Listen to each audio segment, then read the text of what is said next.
Today's episode is brought to you by Positively Productive Systems, whose mission is to be the antidote to your stress and to provide compassionate productivity resources and coaching that help you heal and achieve.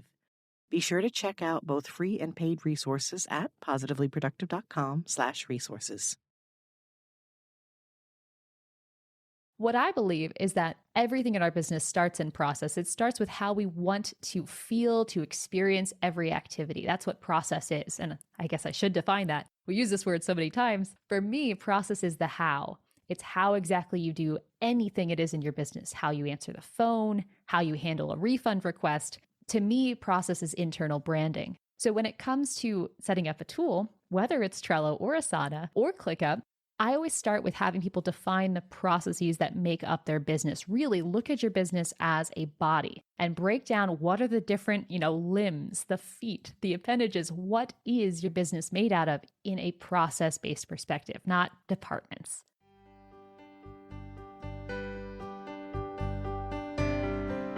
You're listening to the Positively Living podcast. I'm your host, Lisa Zaratny, founder of Positively Productive Systems and a coach certified in time and stress management, helping clients make space for what matters most in their lives. Join me each episode and we'll talk about decluttering, stress management, habits, personalized productivity, gratitude, and so much more. I understand the overwhelm of life because I'm a wife, mom to kids and cats, and a former caregiver. I'm here to help you choose what's right for you so you can do less, live more, and breathe easier. Sound good? Let's get to it.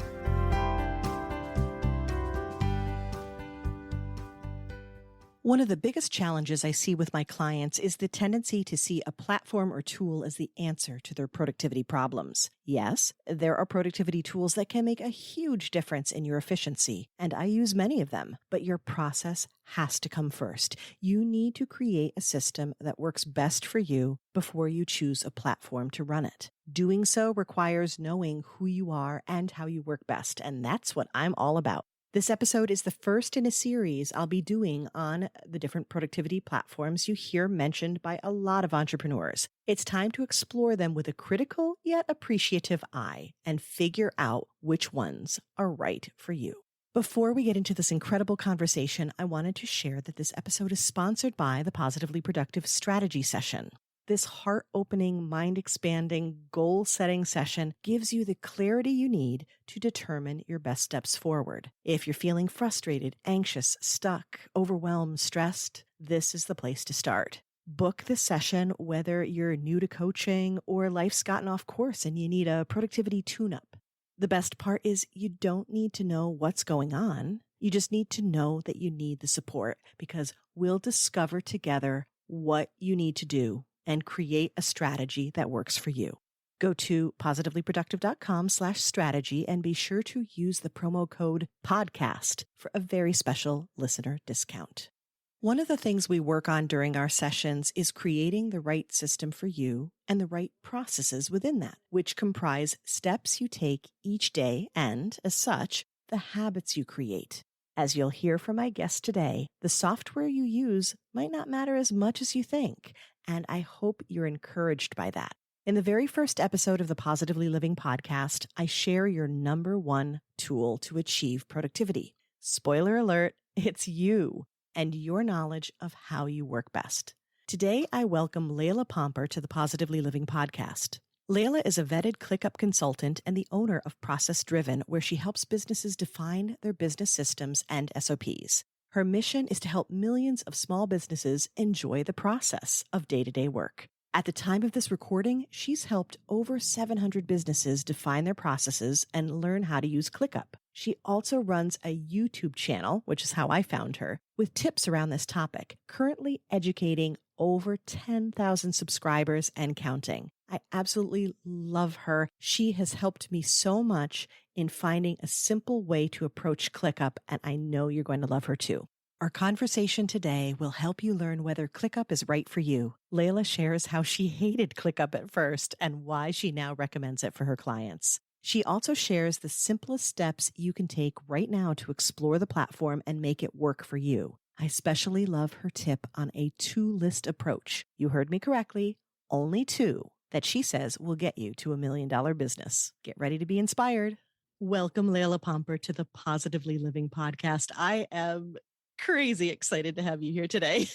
Oh, thank you so much for having me. I'm excited too. Like we talked about before, I feel like I'm meeting a celebrity as well. So it's like, oh, the small world of internet marketing, right? It is. It's so fantastic. I get to fangirl you and we get to talk about things that we both really love and make a difference for the listeners today. So I'd love it if you'd kick us off by telling us a bit about who you are, who you help, and really what makes you light up. Yeah. So my name is Layla. Guess you gathered that. My business is called Process Driven. And as the name might imply, what lights me up and what my business is all about is helping process drive businesses. Imagine that. I'm not very creative with names, so I went very literal on this one. And functionally, what that looks like is I try to help small businesses define what exactly they do and build systems, processes, and documentation, primarily in ClickUp. I'll give away that bias to make their life a little bit easier, to make work more human. I feel like that was the missing piece when I started my business, my husband's business, my family's businesses. And I feel like if we could just all understand the value of that from the get-go, our lives as small businesses could be so much more fulfilling and less stressful. So that's kind of what I'm here. And what I do is work with teams who are on that journey. I love that. Making our work more human. Yes. And what fascinates me about this technology path that we're on and all the things that are being creative and that we're discovering is how we can embrace it and still actually create the time and the space to have that high touch and that humanity as part of it. And that's a huge part of what processes do, in my opinion. So that's why I'm excited to have you here. Yeah, absolutely. And I couldn't have said that better, that reflection piece. I think that's key. We're going to talk probably, I assume, that's our teaser about technology today. But everything starts with that reflection. And I think process is the scary word for reflection. That's all it really is. And I love that, exactly what you said of having that humanity built into that reflective process. Okay, excellent. And I do have to ask, because I've heard you mention it in some other interviews, how's all the renovation projects going at your house, or does it keep going? Oh, fortunately, we're done. Yay. Well, then that's what we're celebrating today. We're celebrating that you're done. And you know what else we're celebrating? When I set up this interview with you, I was so excited because you were serving and teaching 9,000 people on YouTube. And that was so exciting. Not as of today. No. I checked. We are well over 10,000 subscribers and growing. So congrats to that. Thank you so much. It's been a heck of a ride. And I think you can probably understand doing the podcast as well. You create this little corner of the internet for yourself. You share this little thing and you're like, maybe 10 people will watch it. Yeah. That'd be nice. Like, hi, my friends, will you listen to my podcast? And now, I'm in the top 5% of podcasts worldwide on listen notes. And I'm like, okay, how did that happen? But I think, you know what? It goes back to that humanity. It goes back to sharing your passion and what you believe. So, all right, now's the time to take us through a little tour of what you'd been doing in terms of building your business, helping people with this process-driven business approach, and how you found your way to ClickUp, because we know that's your thing and that's what you're teaching now. But what was the path? Oh, I love to answer this question because it surprises people to know that I started my journey doing tech implementations and process work, not things people find sexy at all. I was looking for the next best project management to recommend to myself and to clients. I stumbled onto ClickUp and I hated it. Oh, it was terrible. I mean, there was some nice little things here and there. You could see the inklings of what was to come, but it just felt like a mess of features here and there. So I went away, went back to Asana. I used Trello with clients. I used Rike for a short period of time, trying to find the best thing for my clients and for myself. Circle back, ClickUp releases a major update. And I'm like, I'll give this tool a try again, check it out. And all of a sudden, I was just, the cartoon with the eyes popping out of hearts, that kind of thing, the old school cartoons. That was the experience with ClickUp when it re-released in that 2.0 version. And ever since then, I found myself recommending ClickUp more and more to businesses because I found that what really jumped out to me versus things like Asana and Trello, it was the right blend of flexible and rigid. So there's kind of that spectrum in project management of tools like Trello that are extremely rigid. They do very few things very well. And things like Notion that are extremely flexible and extremely complicated in terms of what you can do with them. And I always found that ClickUp fell somewhere in the middle, easy for anyone to get into and not too open-ended that it felt like you were staring at a blank page with writer's block. Yeah. So ever since then, I specialized my whole business around that idea because there was a lot of need for that space. I started exclusively consulting in ClickUp because there was pretty much no one doing it at the time. A lot has changed since then. And then transitioned to eventually working with groups of people, which is where my business is now, where we help people set up their ClickUp and their processes in a group format. So this was personal and professional, and you use it personally, right? You use it for your business and really for everything in your life, right? Absolutely. And I am starting to get there. And we'll get into that in a minute in terms of where I am in this process. But I did have a similar search, and I can remember taking a look at Asana. And I don't know if you've seen the GIF out there where you have this little toddler running down the hallway and it stops and it's got its eyes wide and, and then it turns and it runs the other direction. And that was pretty much me when I stepped into Asana. I was like, oh no, went back out. And I hung out with Trello for quite some time. Mm-hmm. And then I dabbled a little bit in Notion and I was like, ooh, this is fun and kind of overwhelming. But the thing that I was reminded of, no matter where I went, was I need to get my ish together. I need to know what my process is first and foremost. So can we talk a bit about that?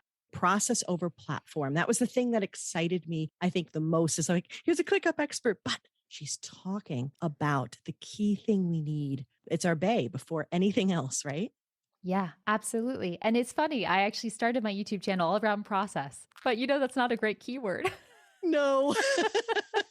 I find it sexy, but many others don't. That's a whole different discussion for another day. So it's funny though, because it really broadened into ClickUp because it's what people come for. They come thinking, I'm going to solve my business with ClickUp. And what I try to do, and it delights me to hear that it came through for you, is that in every video, in every resource, it's here's how you do this in ClickUp once you figure out your process. And that bait and switch of teaching you the real solution to the real problem is what I really try to blend into everything. So what I believe is that everything in our business starts in process. It starts with how we want to feel, to experience every activity. That's what process is. And I guess I should define that. We use this word so many times. For me, process is the how. It's how exactly you do anything it is in your business, how you answer the phone, how you handle a refund request. To me, process is internal branding. So when it comes to setting up a tool, whether it's Trello or Asana or ClickUp, I always start with having people define the processes that make up their business. Really look at your business as a body and break down what are the different, limbs, the feet, the appendages. What is your business made out of in a process-based perspective, not departments? I love that. And I'm immediately thinking, and what's the heart? Okay, Lisa. But that goes back to the humanity, right? What matters to us? What's your why? What's your mission and vision?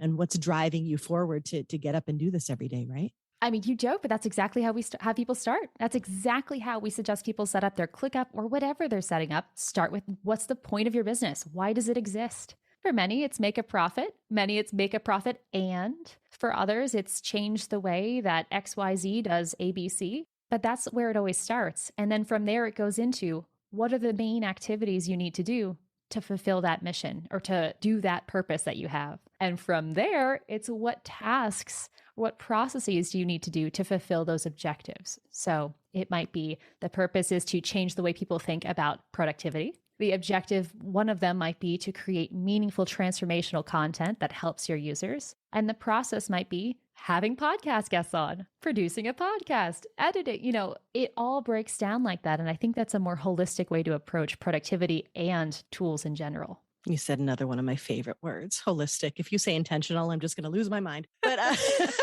I joke. We all know, we've heard it before, but I mean it deeply and sincerely in that when we see that bigger picture and we understand how the pieces work together and how putting pieces of the puzzle together to see that bigger picture, it actually becomes easier for us to understand what we're doing, right?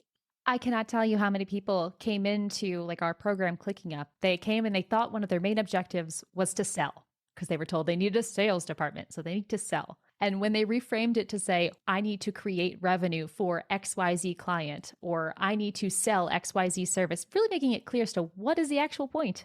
Everything that rippled down from that became a lot clearer. Does this thing that you think you have to do every week, does it actually fulfill that objective? Hey, turns out it doesn't. So why are we still doing it? Once you have a process, we call it a process org chart, the exercise that we created here. Once you have that process org chart, all of a sudden that, I'm going to say it, that intentionality is implied because you have to think about it in order to create it.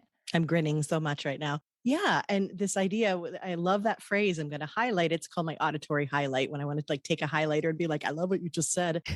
That thing that you think you have to do. I talk about this all the time with our to-do lists when we're tackling our to-do lists or our to-do lists are tackling us. And I'm like, okay, I'm gonna bring it back. You brought it back old school to the wolf with the eyeballs and the hearts. Ooga, you know. All right, I'm bringing it back old school to the X-Files. We got to question everything. Okay. Exactly.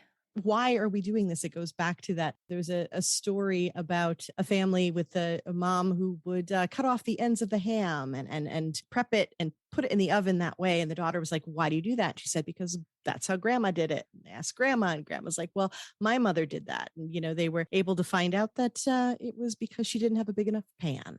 Oh my gosh. So it's like this story about, yes, we have traditions, we have things, we also have habits, things that we keep doing, right? Repeatedly that lock in. Have we double checked lately that makes sense? And I love what you're talking about with purpose, about, you know, what we're doing. My podcast, for example, this was definitely what I consider, and when we're talking about business, especially online business coaching, it's anchor content. It shares information that I know my people need. It helps people get to know me. Like you said, you know, you've listened to episodes and now, you know, we've spent time together. Those are the reasons why I do this. I know who my listeners are. I know what I want to share, why they need it. And that drives the process. It drives how I filter through it. My podcast management company actually had me on as a guest to talk about how I filter my content. That goes back to how I coach with people talking about filters. And that's exactly what you're talking about. You are creating filters for the choices that you're making for each and every step that you make in each and every task you do, right? Yeah. And I think that task piece is important because oftentimes we think about filters or, you know, curation in your life, and we think about it as such a big picture, but we fail to remember that even down to the micro. And that's what the process org chart, when you really break it down, like every little thing you do in this podcast production process, that checklist you create, should you do that? Do you need to do that? Does it actually align? Every single piece like that needs to be questioned. One of my words, I guess, that I'm a bit of a stickler on, which might be helpful to this conversation, is the word intuitive. I find that a lot of time people use the word intuitive to mean familiar. And that's not what intuitive is about. Intuitive is about, it is naturally what you would do with no previous biases. If you were just put in a situation, you'd naturally walk to the left instead of the right. And when it comes to technology or tools to support our process, too often we view a tool and we say, hey, I want this to be intuitive. But what we mean is I want it to be familiar to the other messy ways I've organized in the past. I don't want to curate. I want to be exactly like I was in the past. Very intuitive, as this is going to make sense for me once I create an environment that is natural for how I want to work and what actions I want to do in the order I want to do them. That's really interesting. So I want to ask, when we think about this idea of creating an external brain, if you will, right? And this idea of looking at something and seeing it and being like, that makes sense to me. How do we reconcile those concepts? Because I think that's so important. And intuitive is a natural inclination that you would have without bias, but it doesn't necessarily mean that it's familiar yet, because you are trying to create new habits and curate properly. How does that reconcile with this idea of, you know, how we work best and kind of matching and making sense with how our brains are working? What I would love to see folks do is whenever they're about to say the word intuitive, question it and maybe use the word familiar instead, and then see if they would still make that statement. So often I'll see people go into, let's just say, ClickUp, right? They're going into ClickUp because they want to try it out, see if it'll help them organize their life. And they go into it and immediately they're like, it's not familiar. And once I say it's not familiar, that's not prohibitive. That's not saying I can't explore it. That's not saying I can't make it into something that is going to match my brain. It's just not familiar yet. Versus when we say that's not intuitive, we shut ourselves down. I get a pass. I don't need to explore that further. And it closes the conversation before it even starts. So when it comes to building a second brain, especially that example from Tiago Forte, that kind of idea, especially in things like Notion, requires you to understand how your brain works. It's a reflection. And so if we want to know what's familiar, we need to know what is familiar.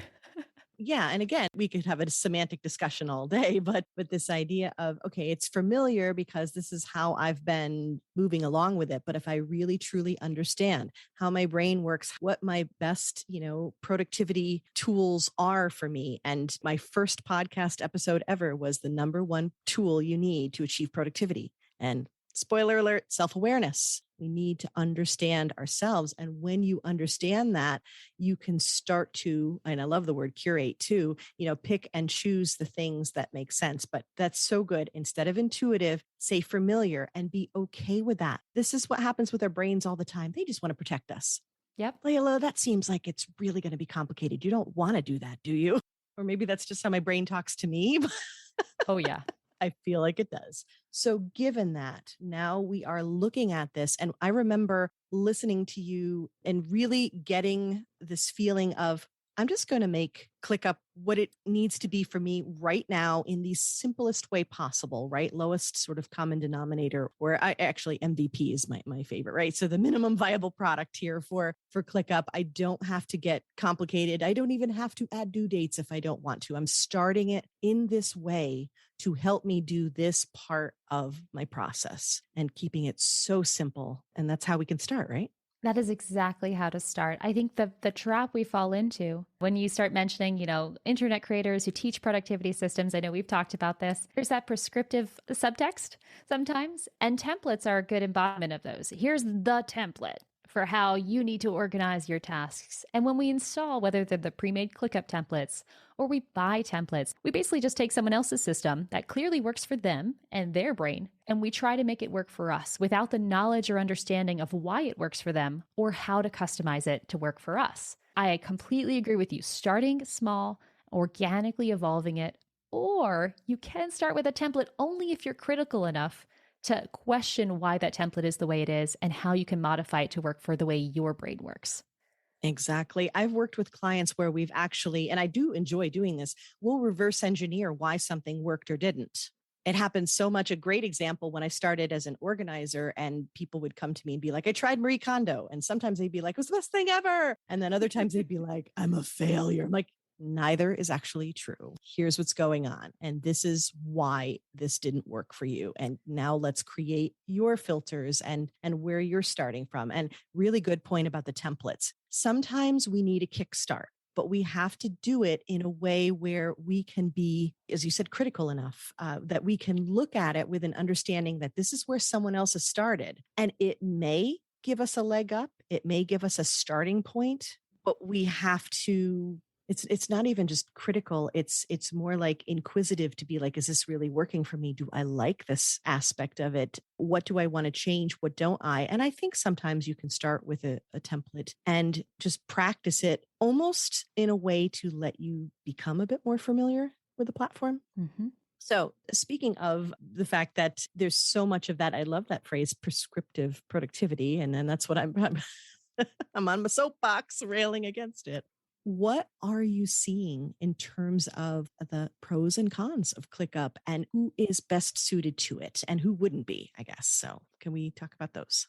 Absolutely. So I would say once you figure out your productivity system, which is what you were just talking about, Lisa, that, what works for you? How do you like to work? Where do you like to start your day? How much do you like to see? Once you figure that out, there's a breadth of tools that will actually allow you to bring that system to life. People might be surprised to hear that I live and breathe ClickUp, but I think I could probably execute pretty much everything in my productivity system in Notion as well. Just throwing that curveball out there. Or, half a dozen other tools. The functions rarely make that big of a difference. But when it comes to deciding ClickUp versus other tools, I really think it's helpful to think in terms of 3 categories of, for me at least, project management or task management software. I like to think of it about, you mentioned I do some renovation projects in our old house. Imagine that you were given the duty, the job of creating a craft. You have to decorate a room. If I were to just say, you have to decorate somehow, give you a Michael's gift card, to me, that is considered a flexible system. That's kind of what we would see in tools like Notion, even Google Keep, Sheets, Excel, Airtable, things that are just big open canvases. I just said, hey, go decorate something. Here's a gift card. Just do something. And for people who really get paralyzed by a blank canvas or preferred prompts in art class or writing prompts, this tends to be overwhelming and potentially a procrastinating planning cycle of I'm just going to tweak this manually and just keep on massaging. For some people, that's really freeing though, and they love that bullet journal style approach. And that's to me the flexible area. I love that. Okay, so if I were to take you and say, hey, your job is decorating the room, but I want you to decorate it this exact way. Here's the picture for how it looks. You can pick whatever colors you want on the mural. It's more of a paint by number or a kit. If I were to give you that kind of prescription, I would say you're looking for a rigid system of project management. Rigid tools include things like Trello, Basecamp, Asana, Todoist, and even your Outlook email or your Gmail. All of these systems have very basic functions, very little you can actually adjust, and more or less, everyone's setup is going to look 80 to 90% the same if they're using that system. If you are someone who likes that kind of paint by number approach, if that's relaxing to you, if you don't like to get overwhelmed and you really like, say, coloring books, that rigid type of system would probably be the best for you. In the middle, which you can imagine is the next step, would be someone who enjoys having a canvas, a blank canvas, and then a prompt saying, hey, I want you to decorate this office. I want it to be in this color palette, and I'm thinking you need to make a mural. Here's kind of what I'm thinking. That level of specificity is what you're going to get in a somewhat flexible tool like Monday or ClickUp. So if you're someone that likes a bit of structure, but you like to freestyle a bit, you're more of like the wine and paint kind of person. Feel like I'm being called out here. To me, that's when you're going to enjoy this kind of flexible space. It's not quite boxed. It's not quite open canvas. It's in the middle. Oh my gosh, it's a hybrid. I always call myself that because I'm like, I literally, one of these days, I don't know if it's going to be my autobiography or something. It's going to be a book and the title will be, Why Can't It Be Both? I love this description, this metaphor. I mean, I take metaphors too far all the time, so maybe I'm not the right one to assess this. However, this helps so much. You're flexible, you're rigid, and you're middle of the road because you're absolutely right. And here's the key. And I got this so much from your videos, and I so appreciate this message of not letting perfect be the enemy of good, right? And to take that imperfect action and to slap something up there and be okay with it. And I'm laughing about the bullet journaling because I've done that. I've done that personally. And I've also done it, because I love to try things. I'm out there being a guinea pig for my clients. And I'm literally like, can we come up with some kind of template that's in between? Now, bullet journal is actually, trademarked and all, but, something along these lines of this concept, but there's a little more structure to it. There's like a framework, which you and I talked about before we hit record. And I was like, I'm all about the framework. So I can totally see how for some people that open, flexible, because a Notion, I've played in it and it can be gorgeous. Yes. But I could feel the overwhelm when I was in there because I'm like, I don't even know where to start. And I'm starting. But even when I'm starting, I don't know that I feel confident in where I'm starting. Yeah. And I also want to stress the fact that you can be not just both, but you can be both and. So I know you appreciate the hybrids. I want to highlight the fact that in work mode, work Layla, I really like the somewhat flexible. ClickUp just works for that level of rigidity. For personal life, for example, if I'm doing journaling, I actually really prefer to use Notion. I like to use Notion for journaling and those kind of creative activities and brainstorming. And there are parts of my life, like, for example, a grocery list. Right now, I do use that in ClickUp, but I could easily do that in Todoist or in Trello. I think there are times where multiple tools do make sense. And I think we need to all respect the fact that there are different areas of our lives, especially if you're in a team where you kind of have that collaborative environment where you need to think about the whole and not just, I am always a paint by numbers person. I will never, freestyle. We can't be that rigid either. Right. Did you hear those words? Those are red flag words. Always, never. Yeah, you're absolutely right. And I can think of that in the way that I have used Trello in the past. And actually, not just in terms of whether it's personal or professional, but sometimes in terms of the nature of the project or the thing that I want to track. Because when it comes to tracking where I am in terms of the people that I meet and that I'm talking with and networking with and doing collaboration, I very much enjoyed Trello and I could do a lot with it. I was finding that I was limited in terms of the project management, which brings me to another question along these lines is that when I first explored it, it was working with my podcast management company for the podcast, and it has been fabulous. But I got the impression, not only from them and from other people that I chatted with, that it was more team based. And yet I'm enjoying it as a solo entrepreneur. What are your thoughts on that? So ClickUp has two modes actually, and a lot of people don't realize this. There's a toggle to straight up change the entire interface from personal to team. But I will say, when I was a solopreneur using ClickUp by myself, I used it in the team mode because I liked all the extra features, and I had no problem. I don't know if that's just, luck, but to me, what I feel like is people think ClickUp is for teams is because they look at every single feature and say, if I'm going to use 80% of the features or every feature, I need to have a team. But if you're okay with 20% of the features giving you 80% of the benefit, and you don't try to throw in all these bells and whistles that you don't need as a single person, I actually think ClickUp can do quite well as long as you practice that restraint. It's like an all you can eat buffet, right? Again, feeling called out. Yes. And I think that's why it's been working for me, because this is my playground, right? This is where I play, and not always restraint. I did not say it involved brownies. Okay. But in terms of saying, okay, I'm going to use this platform, I think it has the features that I need to do the things that I want to do. And I can use the restraint to say, I'm not going to worry about those features that don't apply. I think being able to address that and figure out what belongs to me and what I'm doing right now, what is something that I can do later. I mean, I had that using Acuity, completely different platform discussion here. But when I first started with Acuity, I kept it basic. And now I've got, confirmations and all kinds of things built in that really help automate what it is that I do. But I didn't start there. I think that's so important. And I'm just going to pull in one more, connection here because I think we're wired that way. I do bouldering, so indoor climbing. I'm obsessed with it. It's my favorite hobby. And I was watching this video the other day where they were talking about don't try to wear advanced shoes. Shoes in climbing are these smush little things you jam your foot into. Don't get advanced shoes before you're advanced because they're just going to hurt so much that you're never going to climb enough to ever become truly advanced, if that makes sense. Don't buy a super technical thing.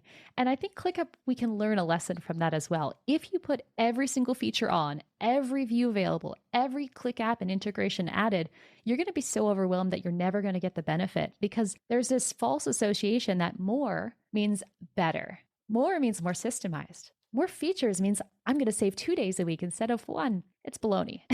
Thank you for calling that out. I didn't pay her, I swear. Yeah, more means more to do, which means more burnout. Yeah. And more to break. Thank you. Yes. So let's step it back and keep it simple. Oh, you are just, it's my language. You're preaching to the choir over here. But this is the thing, is that the simpler we start, it will still be effective because we're taking steps in the right direction to get the things out of our head and in a safe system that we can then track through everything that it is that we do and make it more efficient. So given that, I think that's a real key point here, right? Is to keep it super simple to start. What else would you share in terms of okay, I've listened to this and I'm like, yeah, ClickUp sounding like it's got some potential. What do I do next, Layla?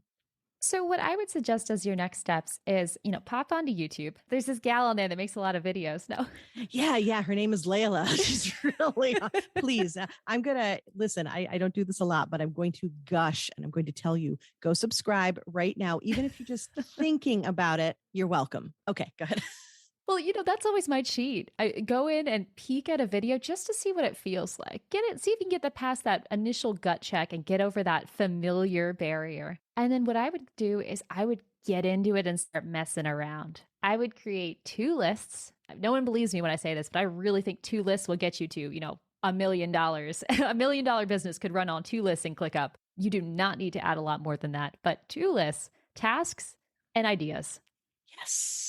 And just roll with it. Treat it like Trello in some ways and just use those 2 lists to track every task you have and every idea you have. And only add those due dates when it becomes a task. If you want more help with that, we also have resources to kind of guide you further. But if you're just testing the waters, I think there's no better substitute for, skulking on YouTube a little bit, getting that sense, and then go try it.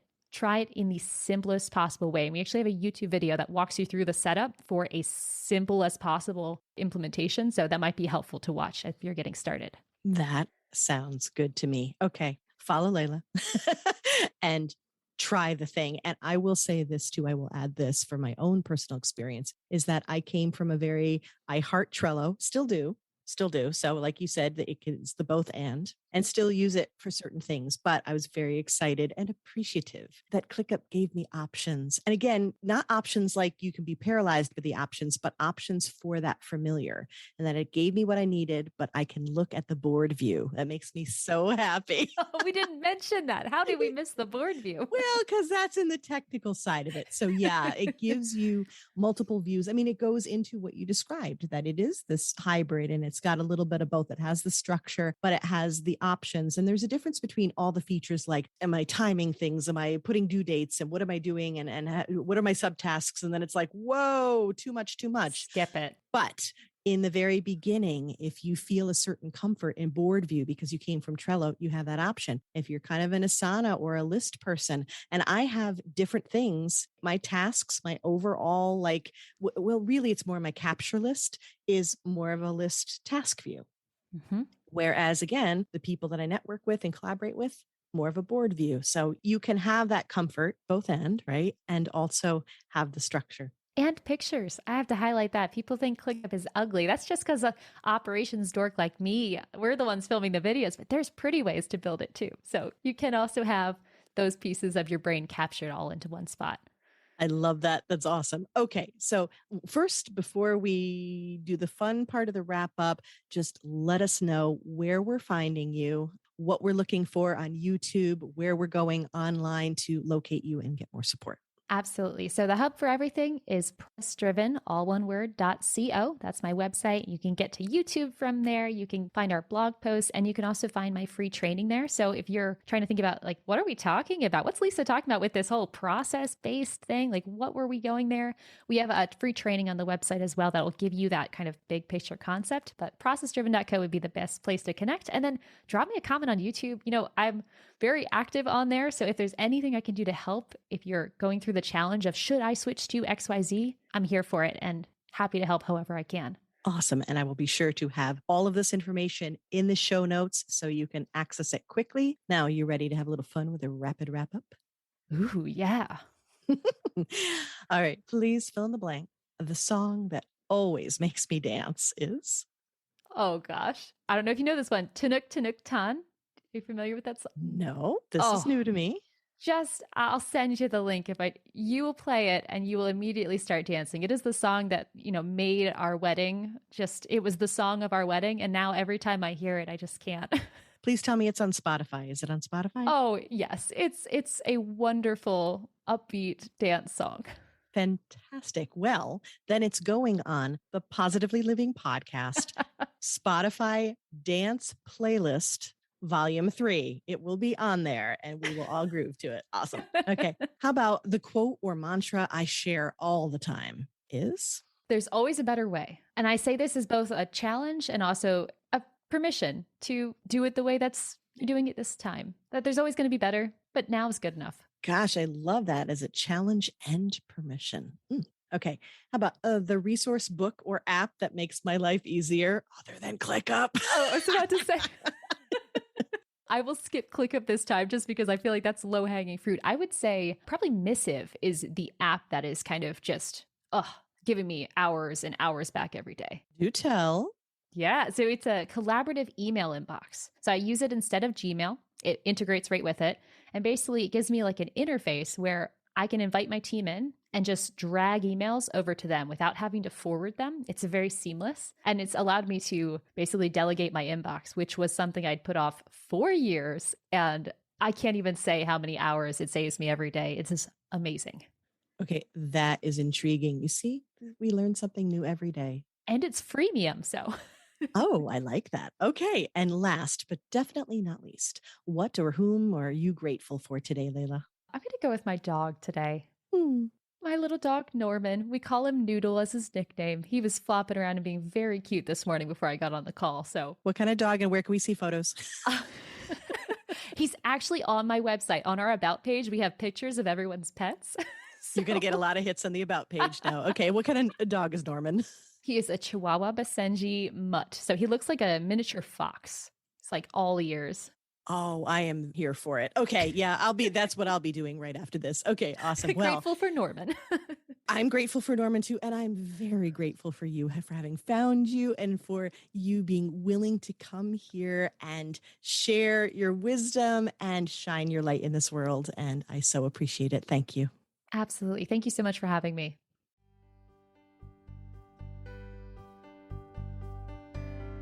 Thank you for joining me today. Your time is precious and limited, and I'm honored you chose to spend it with me. If you have feedback, questions, or want to schedule a chat, head to positivelyproductive.com/connect. And if you are looking for any of the resources referenced on the podcast, from books to products to training and more, go to positivelyproductive.com/resources.